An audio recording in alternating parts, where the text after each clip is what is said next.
Jenny Millers had learned how to disappear in plain sight. At 29, she worked 6 days a week at Rosie's Diner, a narrow establishment wedged between a hardware store and a laundromat in a Kansas town the world had quietly left behind. Every morning before dawn, she made her way down cracked sidewalks lit by flickering street lamps, her breath clouding in the early autumn chill. By the time the sun was up, she'd already brewed the coffee, wiped down the booze, and tied the faded blue apron that had lost its original color years ago. Her life followed a rhythm that asked nothing and offered even less. She lived alone in a small apartment above the local pharmacy, a space filled with yellowed photographs, unopened mail, and the creak of the old floorboards. Her father had died of a heart attack when she was 15. Her mother followed 2 years later, cancer the doctors caught too late. An aunt took her in briefly, but chronic arthritis and a new life in Arizona ended that chapter with little ceremony. Since then, Jenny had become her own shadow, slipping between shifts and seasons unnoticed, never quite seen, never quite missed. At the diner, she smiled at regulars, filled ketchup bottles, and memorized breakfast orders with quiet efficiency. She was kind, but never familiar. Gracious, but never open. Most people liked Jenny, but only in the way people like silence. They noticed its absence more than its presence. One Tuesday morning in early October, Jenny noticed a boy. He arrived at exactly 7:15, the diner still half empty and the streets outside still wrapped in early fog. He couldn't have been older than 10, though the thinness of his arms and the slump of his shoulders made him seem even smaller. He wore a windbreaker 2 sizes too big and carried a worn backpack that he placed beside him like a barrier. He took the corner booth farthest from the door, the one with the best view of both exits. He ordered only a glass of water and pulled a book from his bag, pretending to read though his eyes flicked often to the kitchen window where plates passed through the waiting trays. Jenny brought the water with a paper straw and a smile that didn't ask questions. He nodded his thanks, barely a motion, almost imperceptible. She walked away, but watched from the counter as he sipped slowly, each swallow measured like it had to last the morning. He returned the next day. And the next. Always at 7:15. Always alone. The same booth, the same water, the same careful glances at steaming plates delivered to nearby tables. By the second week, Jenny knew his pattern well. He would sit for 40 minutes before school started down the street, then leave at precisely 7:55, shoulders drawn tight beneath his coat, book zipped away, face blank. On the 15th day, Jenny made a decision. She brought a plate of pancakes to his booth. She said nothing to him, only placed the plate down as if it were meant for someone else, as if the kitchen had simply made one too many. She turned and walked away before he could react, pretending to refill a sugar jar behind the counter while keeping him in her peripheral vision. The boy stared at the food for a long time. Then, cautiously, he picked up his fork. He ate quickly but neatly, like someone used to eating alone, used to rationing, used to gratitude disguised as silence. When Jenny returned to clear the plate, he whispered a thank you. It was so soft she almost thought she imagined it. From that day on, it became a ritual. Some mornings it was scrambled eggs and toast. Other times, oatmeal with brown sugar or 2 small biscuits with jelly. Jenny always invented a reason: kitchen error, canceled order, leftovers from a catering tray. She never acknowledged the truth, and the boy never asked. He only ate, and then left, and Jenny went back to serving others with the same quiet composure she always had. The other staff began to notice. Kathy, the grill cook, gave her a sideways glance one morning and muttered something about feeding strays. Jenny didn't respond. She had once been that hungry too. It wasn't a memory she carried lightly, but she carried it just the same. Some customers noticed as well. Harold, the retired postal worker who claimed the first stool every morning, raised an eyebrow when he saw the same boy seated again. He made a remark one day, a comment soaked in suspicion and curiosity, but Jenny brushed it off with a shrug and a neutral smile. Then came the quieter cruelty, the small, sharp-edged words of those who never missed a meal in their lives. They spoke in lowered voices, just loud enough to sting but quiet enough to claim innocence. Playing charity worker on company time. giving handouts to nobodies, teaching kids to expect something for nothing. Jenny heard it all. But she said nothing. She kept the plates coming. The boy remained a mystery. He never said his name. She never asked. She had seen the guarded way he held himself, how his eyes scanned the room when someone new walked in. He sat with his back to the wall, always near the window. Jenny recognized the posture of someone who knew how to disappear if needed. Still, she noticed a change. His shoulders relaxed, just a little, after the fourth week. His eyes met hers a fraction longer when she brought the food. Once, he smiled, not fully, but enough that she knew it mattered. In the hush of those early mornings, with only the hiss of the coffee maker and the clink of silverware around them, Jenny found something she hadn't expected, a reason. A reason to keep showing up, to keep folding napkins, to keep choosing kindness over comfort. She didn't know his story. But she didn't need to. His hunger was enough. His silence was enough. Kindness, she believed, was not a transaction. It didn't require permission or repayment.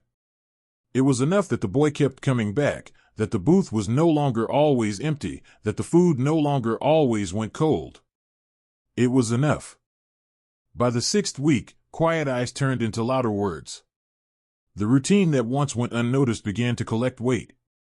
It wasn't just the boy's presence now, it was Jenny's persistence. A plate each morning. A quiet nod. A kindness that refused to explain itself. The whispering at the counter grew colder. Some customers began to comment more boldly. Others, less direct, simply chose new seats, further from the corner booth. Jenny noticed, but she did not waver. The manager, who only worked 3 days a week and spent most of that time calculating coffee costs, finally said something. "Jenny," he began, peering over his clipboard, "you're not charging that kid." Jenny dried her hands on a dish rag and nodded once, slow and deliberate. She didn't lie. She also didn't explain. "Look, I'm all for charity," he continued, lowering his voice, "but this is a business. We can't run a soup kitchen. If word gets around." He didn't finish the sentence. He didn't need to. Jenny looked past him, to the booth where the boy sat that morning, reading a paperback with the corners curled from rain. His fork moved across his plate with purpose, but never urgency. For him, the food was never a gift. It was a temporary shield against a world that didn't notice him. She turned back to the manager and offered no argument, no justification. Just a quiet, steady glance that said more than words could. He looked away first. The following day, the boy didn't come. Nor the next. The booth stayed empty. The water glass, untouched. The plate Jenny placed out of habit, oatmeal with cinnamon and sliced banana, remained on the table until the edges of the bowl grew cold and the bananas browned. Kathy noticed. She didn't say anything, but her usual frown softened when she passed Jenny by the sink. Jenny went to work as always. Tied her apron. Brewed the coffee. Folded the napkins into triangles. But her hands moved slower. The silence felt heavier. The morning, longer. On the 4th day, just before sunrise, she found herself staring out the diner window, watching the fog settle along the curb. Her heart sank with every passing minute. The chair stayed pushed in. The booth, lifeless. And she began to wonder if kindness had once again proved too fragile for the world it was given to. But on the 5th day, he returned. It was 7:15 on the dot. He walked in, backpack slung low, a fresh rip on the shoulder strap stitched poorly with red thread. His coat looked thinner than before. The cuffs frayed. But his steps were more certain, his eyes clearer. He walked to the corner booth as if no time had passed. Jenny brought the plate without pretense this time. She didn't say it was an accident. She didn't pretend it was leftover. She just set it down gently and placed a napkin beside it. Scrambled eggs. 2 triangles of toast. A small slice of apple. The boy paused, looked up at her, and for the first time in 6 weeks, held her gaze longer than a heartbeat. Then he picked up his fork and began to eat. That morning, something changed. He stayed a little longer. Closed his book only when the bell above the door signaled 8 a.m. Even his thank you was clearer, still quiet, but less like a whisper and more like a voice trying to remember its shape.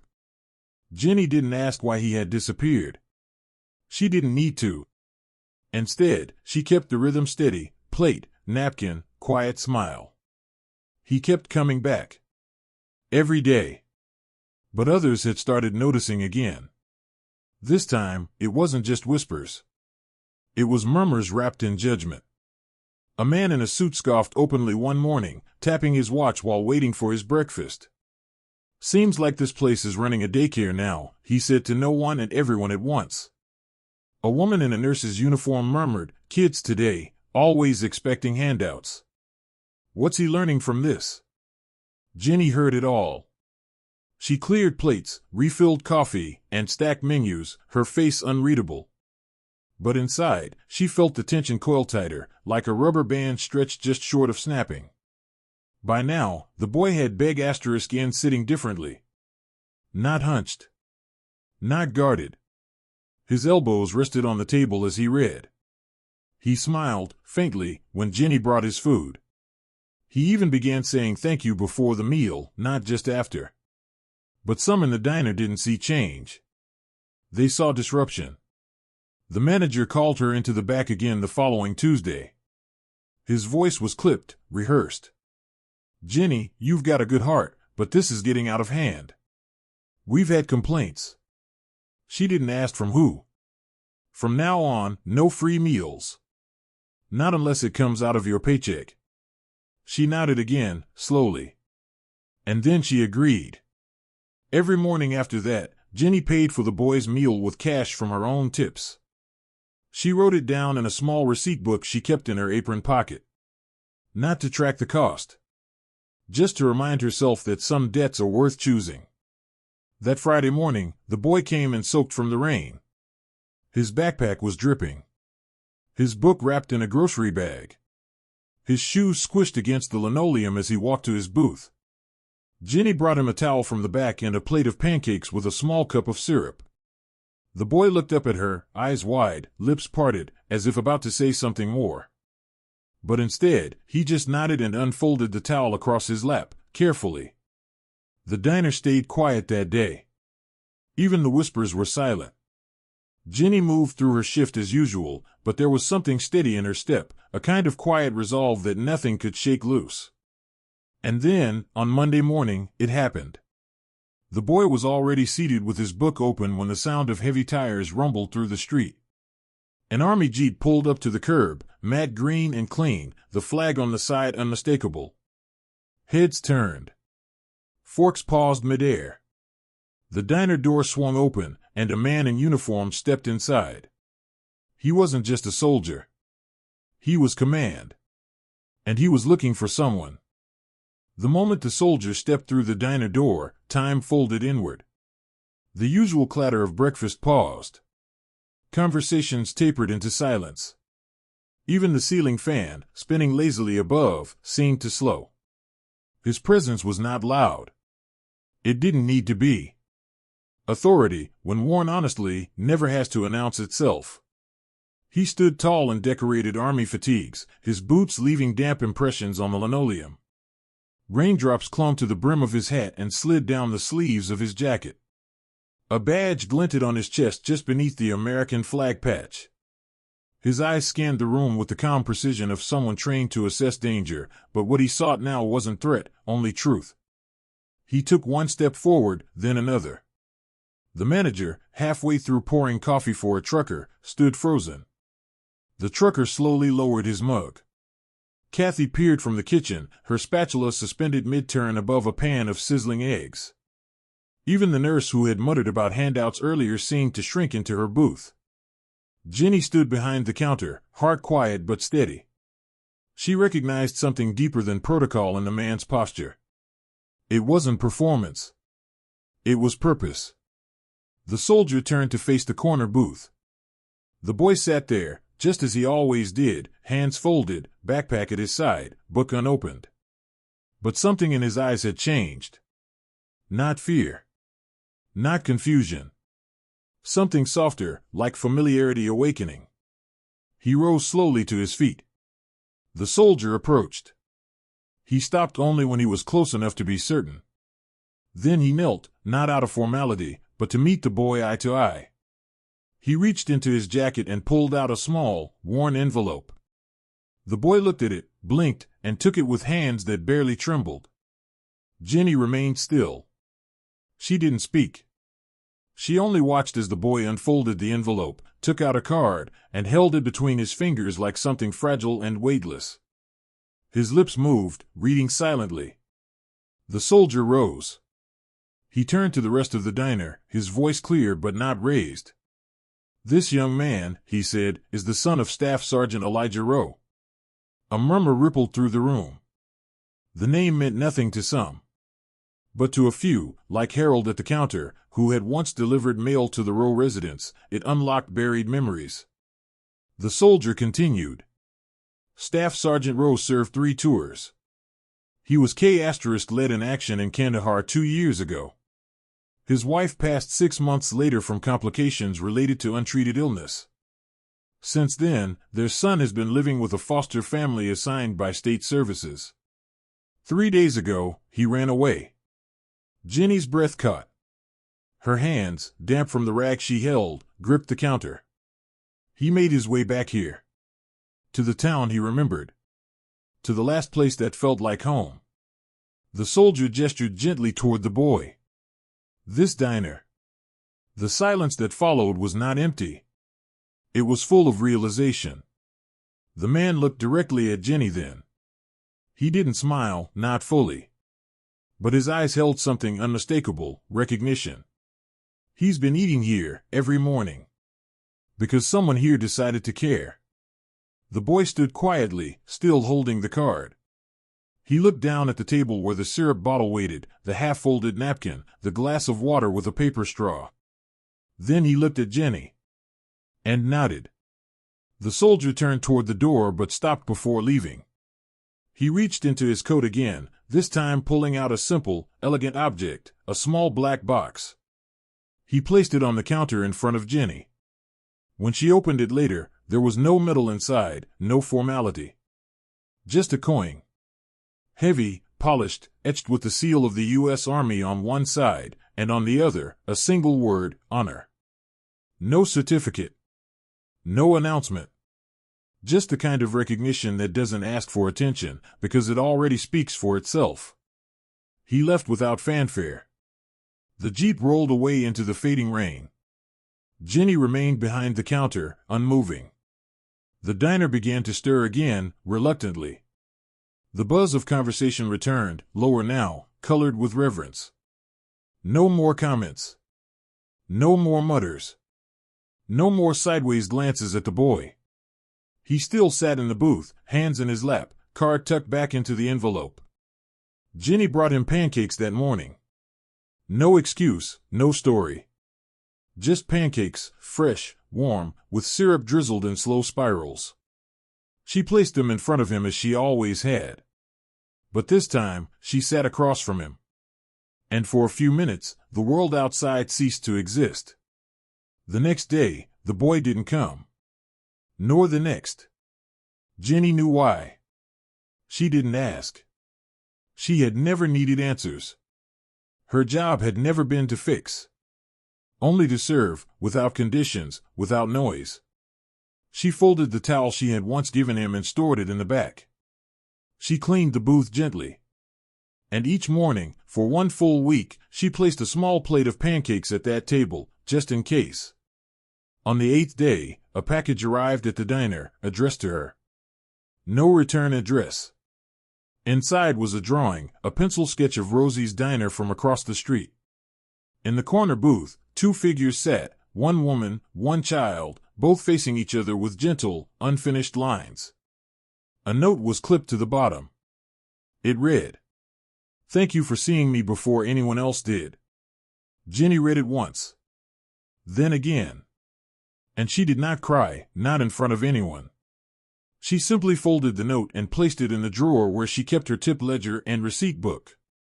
The next morning, she brewed the coffee, opened the blinds, and tied her apron. The same way she always had.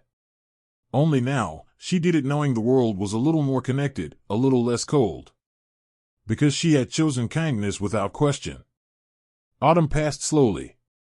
The town grew colder, the leaves giving way to skeletal branches and wind that scraped along the streets like memory. Jenny continued her work as always, folding napkins with practiced hands, pouring coffee for tired farmers, and sliding plates across the counter with the same soft smile that didn't beg for praise. But those who looked closely could see that something had shifted. The corner booth remained empty most mornings. She still wiped it down with care, still folded the napkin in the exact triangle she once had for him, still placed a clean glass upside down near the edge of the table, an invisible welcome sign for someone who might never return. Some days, she caught herself glancing at the door around 7:15, half expecting to see the backpack and the oversized jacket. But the boy didn't come back. And yet, he was never absent. Because something lingered. Not just in the booth or in the note she kept tucked inside her receipt book, but in the eyes of those who had once murmured disapproval. The man in the suit now tipped more than he used to. The nurse left behind a coffee paid for in full with no order, whispering it was for whoever needed it. Harold, the old postman, began sitting closer to the booth instead of farther, sometimes with a children's book in his coat pocket he never explained. Even Kathy from the kitchen softened. One morning, without prompting, she left 2 warm biscuits on a saucer and told Jenny they were for the corner table, just in case. The owner of the diner, a man who had been distant, more invested in profit than people, returned one Thursday to conduct a quarterly inventory. When he reached the register, he paused, noticing the black coin resting on a shelf above the till. He asked what it was. Jenny answered simply, a reminder. She said nothing more, and for once, he asked nothing further. A week before Christmas, a man from the mayor's office came in during the lunch shift. He carried a clipboard and wore a city-issued badge. He didn't order food, just coffee. After sipping in silence, he asked to speak to Jenny. The mayor, he explained, had received a formal letter from the Department of Veterans Affairs. Specifically from a lieutenant colonel whose nephew had recently been reunited with family due to the selfless actions of a local waitress. The story had made its way through quiet channels, never breaking into headlines, but spreading across desks with surprising urgency. There was now an official motion in place to recognize Rosie's Diner as a civic anchor establishment, a designation reserved for institutions that demonstrate ongoing, tangible support for vulnerable members of the community. A small grant would accompany the title. More importantly, the diner would be listed in public directories as a safe location for foster youth, veterans in crisis, and at-risk families needing meals. Jenny said nothing at first. She only glanced at the booth, where sunlight now poured through the window in long golden stripes. Then she nodded. The town changed, slowly.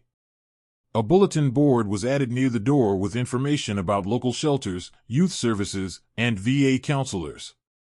A little donation jar appeared beside the cash register labeled simply, "For the next plate." And people gave. Quietly, without fuss. On a frosted January morning, Jenny received another letter, this time handwritten, mailed from out of state. The handwriting was uneven, careful. It came from the boy.